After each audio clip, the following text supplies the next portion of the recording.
What's up? Ici William Cristofaro. Bienvenue au podcast du cerveau qui roule.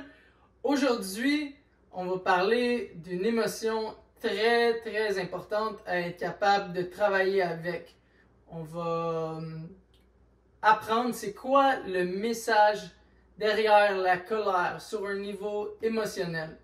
Là, je vous parle pas de qu'est-ce que la nutrition peut faire. Je vous parle pas de qu'est-ce que la lumière bleue peut faire. Je vous parle pas de qu'est-ce que le Wi-Fi peut faire. Je vous parle vraiment du côté émotionnel de la colère.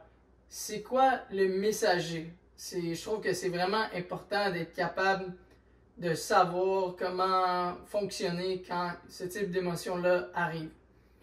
Donc, est-ce que mes limites, les limites ont été dépassées quand on ressent de la colère?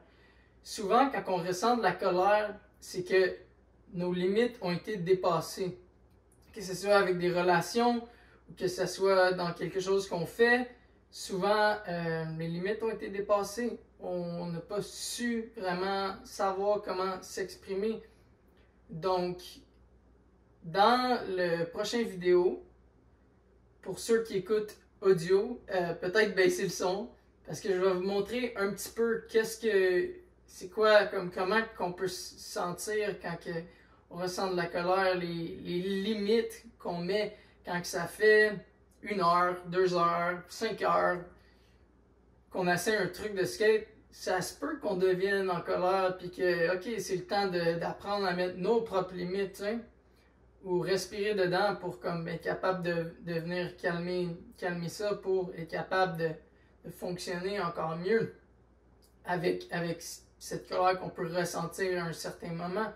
Donc, je vous invite à peut-être baisser le son si vous êtes sur audio ou venir regarder l'épisode vidéo sur YouTube parce qu'on va aller dans certaines vidéos de moi étant plus jeune et de d'autres mondes.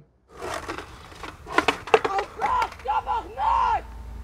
Oh, c'est de Christ! Ah!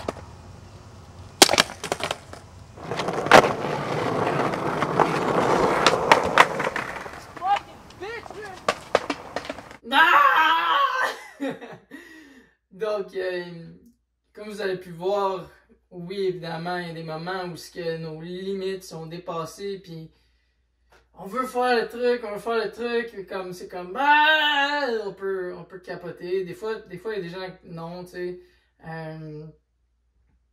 Mais c'est très important d'être capable de savoir, ok, ça c'est mes limites, ok, wow, ok, j'ai besoin de prendre 2 minutes, juste comme apprendre vraiment, ok, c'est pas épeurant, mais peut-être que ces limites-là vont être à être regardées.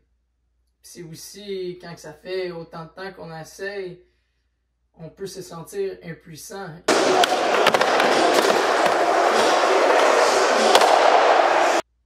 Est-ce que vous avez déjà ressenti un moment où vous étiez en colère, où vous avez senti vraiment impuissant dans la situation? Laissez-moi savoir dans les commentaires, puis en espérant que cet épisode-là a pu vous aider. Puis souvent aussi, tu sais, des fois, on peut être en colère, puis on arrive à se calmer, mais on peut quand même être en genre de colère, mais boum, on arrive, puis on réussit à faire le truc, tu sais. On réussit à faire le truc de skate ou l'autre truc. Des fois, ça peut aussi, comme, si c'est bien canalisé, ça peut aussi nous emmener à être capable de lander ce truc-là, tu sais, ou de juste être capable de faire ce qu'on a à faire, tu sais. Fuck it, man, je l'aime, mon calice!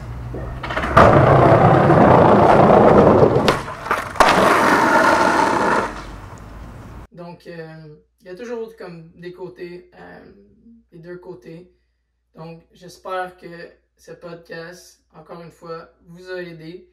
Et vous pouvez nous suivre sur mon propre compte Instagram, @conscious.skateboarder, le compte @TheRollingBrain sur Instagram. Puis, vous pouvez partager liker, subscriber. C'est sûr que ça l'aide le podcast et l'analytique YouTube a juste fonctionné comme être plus en faveur. Donc, vous pouvez faire ça. Puis, on se voit à la prochaine épisode. Merci beaucoup.